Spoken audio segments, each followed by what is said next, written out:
En este video vamos a hablar brevemente sobre el significado, el simbolismo y un poco sobre el origen de los libros sagrados de la India, que son los Upanishads, que a la vez son la interpretación y los comentarios a los libros más sagrados y más antiguos de la India, que son los Vedas. Para el efecto nos vamos a regir por un libro llamado El Glosario Teosófico, publicado por la Sociedad Teosófica y por la señora Elena Blavatsky, que fue la fundadora de dicha sociedad. Ella era experta en símbolos, ella era experta en religiones comparadas, escribió muchísimos libros, muchos estudios.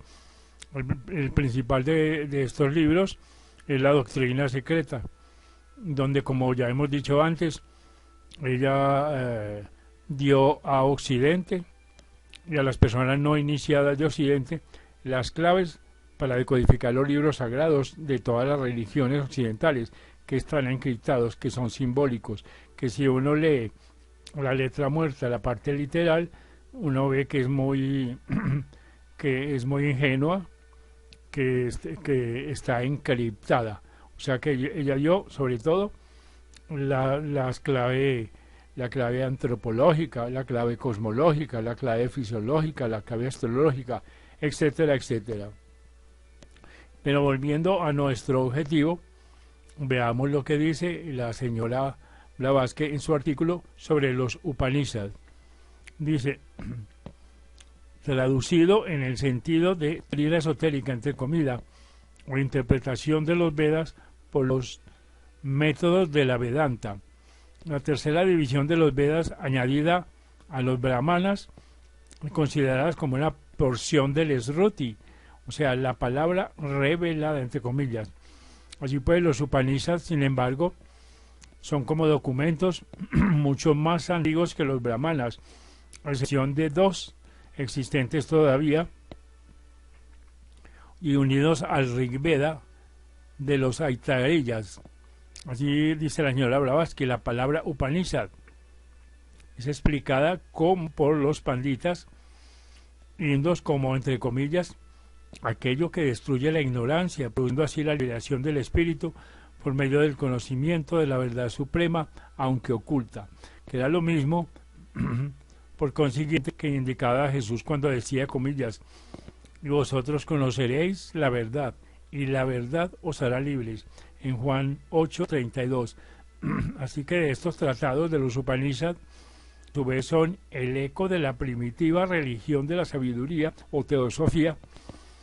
han sido desarrollados del sistema Vedanta de la filosofía. No obstante, por muy antiguos que sean los Upanishads, los orientalistas no quieren asignar al más antiguo de ellos más que una antigüedad de 600 años antes de Jesucristo, pero admitiendo que esos tratados tienen más de 150, aunque en la actualidad solo 20 están libres de toda adulteración.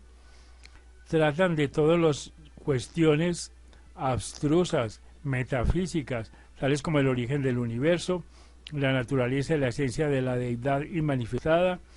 de los dioses manifestados, la conexión primitiva y final entre el espíritu y la materia, la universalidad de la mente, la naturaleza del ego y del alma humana. Pues los Upanishads deben de ser mucho más antiguos que los tiempos del budismo, por cuanto nos muestran preferencia alguna, no mantienen la superioridad de los brahmanes como una casta. Por el contrario, la segunda casta, los Kshatriya o Gasta guerrera, era más exaltada en los antiguos Upanishads, según expresa el profesor Cowell en su Historia de la India.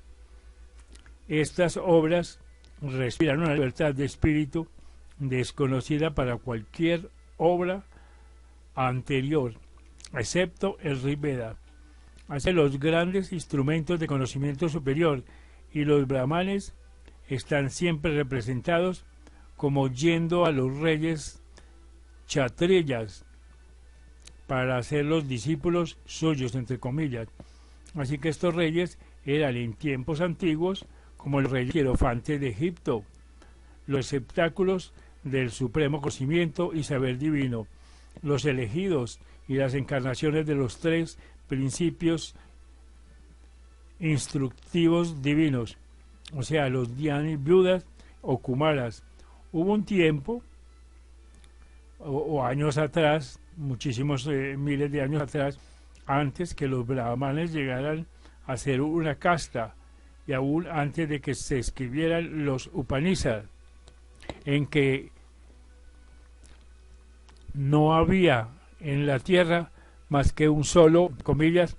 labio, una sola religión, una sola ciencia, a saber, el lenguaje de los dioses, la religión de la sabiduría y de la verdad. Esto era antes de que los hermosos campos de esta última, invadidos por nociones de muchos lenguajes, llegaran a cubrirse con la cizaña de la impostura intencionada y diversos credos nacionales inventados por la ambición, la crueldad y el egoísmo rompieran en mil pedazos la única y sagrada verdad de la sabiduría antigua. Este pues es una breve descripción de los contenidos y el significado simbólico y real de los libros sagrados de India, que son los Upanishads.